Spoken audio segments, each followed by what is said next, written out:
ഇവിടെ C P എമ്മിൻ്റെ local സെക്രട്ടറിമാർ, ഏരിയ സെക്രട്ടറിമാർ കോഴിക്കോട് ജില്ലയിലെ അവരെല്ലാം ചിലരുടെ പേര് പറഞ്ഞു. അതുപോലെ ജില്ലാതലത്തിലുള്ള നേതാക്കന്മാർ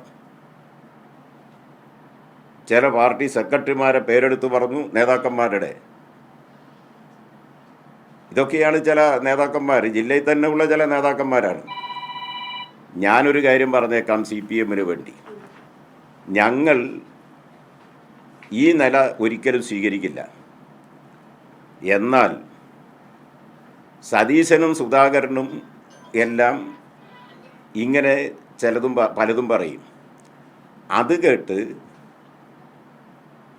കോൺഗ്രസിൻ്റെ മറ്റ് ആളുകൾ സി പി എമ്മിൻ്റെയോ ജനങ്ങളുടെയോ നാടിൻ്റെയോ മേലെ കുതിര കയറാൻ മുന്നോട്ട് വരരുത്. അത് അപകടമുണ്ടാക്കും. അങ്ങനെ ഒരു നില വന്നാൽ ജനങ്ങളെ അണിനിരത്തി ചെറുക്കും, തോൽപ്പിക്കും. ഒരു സംശയവും ആർക്കും വേണ്ട. ഇതിനെല്ലാം തുടക്കമിട്ടത് ചേവായൂർ ബാങ്കിൽ ഇതിനെ തുടർന്ന് ഇങ്ങനെ ഒരു സാഹചര്യത്തിന് വഴിയൊരുക്കിയത് കോൺഗ്രസ് തന്നെയാണല്ലോ. എന്തിനാണിപ്പോൾ സി പി എമ്മിൻ്റെ മേലെ കുതിര കയറുന്നത്? ചേവായൂർ ബാങ്കിൽ ഉണ്ടായത് എന്താണ്? കോൺഗ്രസ്സിലെ പ്രബലമായൊരു വിഭാഗം, ബാങ്കിൻ്റെ ഭരണസമിതിയുടെ നേതൃസ്ഥാനത്തുണ്ടായിരുന്ന അഡ്വക്കേറ്റ് പ്രശാന്ത് കുമാർ ഉൾപ്പെടെയുള്ള കോൺഗ്രസിൻ്റെ നേതൃനിര പ്രവർത്തകന്മാർ, വലിയൊരു വിഭാഗം കോൺഗ്രസ് നകലാനിടയായി. എങ്ങനെയാണ് കോൺഗ്രസിൻ്റെ നേതൃത്വത്തിലുള്ള ഭരണസമിതിയുടെ ചുക്കാൻ പിടിക്കുന്നവർ കോൺഗ്രസ് നേതൃത്വത്തിനെതിരായത്? അവർ തന്നെ പത്രക്കാരോടും നാട്ടുകാരോടും പറഞ്ഞിട്ടുള്ള കാര്യമുണ്ടല്ലോ. പ്രശാന്ത് കുമാർ ഉൾപ്പെടെയുള്ളവർ എന്താ പറഞ്ഞത്? അവിടങ്ങളിൽ, ആ ചേവായൂർ ബാങ്കിലെ നിയമനങ്ങളിൽ, പുതുതായി നടക്കുന്ന നിയമനങ്ങൾക്ക് ആളെ നിശ്ചയിക്കുമ്പോൾ, നിയമനങ്ങളിൽ ആളെ നിശ്ചയിക്കുമ്പോൾ, ഒഴിവുകളിൽ ആളെ നിശ്ചയിക്കുമ്പോൾ ലക്ഷക്കണക്കിന് രൂപ കോഴ വാങ്ങി കോടിക്കണക്കിന് രൂപ സമാഹരിച്ച് കോൺഗ്രസ് നേതൃത്വത്തിന് കൊടുക്കണം. അതിന് ഞങ്ങൾ വഴങ്ങിയില്ല. ഞങ്ങൾ യഥാർത്ഥ കോൺഗ്രസ്സുകാരാണ്, അതുകൊണ്ട് ഞങ്ങൾ പുറത്താക്കി. ഇതല്ലേ അവർ നാട്ടുകാരോട് പറഞ്ഞിരിക്കുന്നത്? ഇതല്ലേ ഇവിടെ ഉണ്ടായിട്ടുള്ള വിഷയം? അത്തരം വിഷയങ്ങളെ സംബന്ധിച്ച് കോൺഗ്രസ് നേതൃത്വത്തിൻ്റെ നിലപാട് എന്താണ്? KPCC നേതൃത്വത്തിൻ്റെ, അവരെ ഇതിന് വഴങ്ങാത്തവരെ കോൺഗ്രസ് നിന്ന് പുറത്താക്കിയപ്പോൾ സ്വാഭാവികമായും അവർ ജനങ്ങളോട് കാര്യങ്ങൾ പറഞ്ഞു. സി പി എമ്മിൻ്റെ മുമ്പിൽ ഈ വിഷയം ഉയർന്നു വന്നു. ആ ഘട്ടത്തിലാണ് KPCCയുടെ പ്രസിഡന്റ് സുധാകരൻ കോഴിക്കോട്ട് വന്നിട്ട് കൊലവിളി പ്രസംഗം നടത്തിയത്. ജീവൻ വേണോ തടി വേണോ?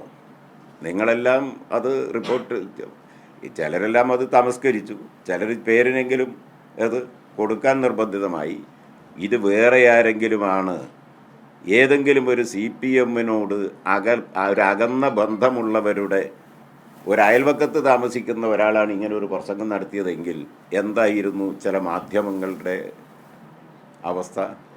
എത്ര ദിവസം അത് കൊണ്ടാടുമായിരുന്നു? മുഖ്യധാരാ മാധ്യമങ്ങൾ പലരും അത് തമസ്കരിച്ചില്ലേ?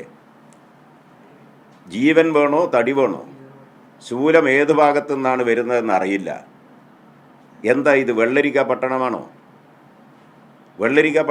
ആ സുധാകരൻ എവിടെ? പിന്നെ കോഴിക്കോട്ട് കണ്ടോ? ഞാൻ ഇവിടെ ഉണ്ടാകും എന്നാണ് അദ്ദേഹം പറഞ്ഞത്.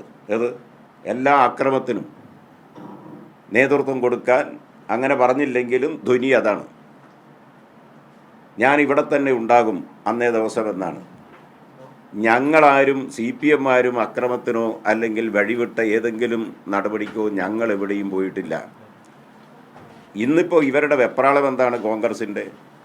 കോൺഗ്രസ് വ്യാപകമായി ജില്ലയിൽ നിന്നും ജില്ലക്ക് പുറത്തു നിന്നും കണ്ണൂരിൽ നിന്ന് ഉൾപ്പെടെ വന്നിട്ടുണ്ട്. അവരിറക്കിയ കൊട്ടേഷൻ സംഘത്തെ നാട്ടുകാർ തിരിച്ചറിഞ്ഞ് അതിനെ തുടർന്ന് തിരിച്ചു പോകേണ്ടി വന്നതല്ലേ? ഇതെല്ലാം എല്ലാവർക്കും അറിയാവുന്നതാണ്. അവിടെ കോൺഗ്രസ് കള്ളവോട്ട് ചെയ്യുന്നതിന് വ്യാപകമായ പരിശ്രമം നടന്നു. അത് നടന്നില്ല. അതിന് പോലീസ് ഉദ്യോഗസ്ഥന്മാർ കൂട്ടുനിന്നില്ല. അതുപോലെ തന്നെ സർക്കാർ ഉദ്യോഗസ്ഥന്മാർ കൂട്ടുനിന്നില്ല. അതിന് അവർക്ക് നേരെ കൊലവിളിയാണ്.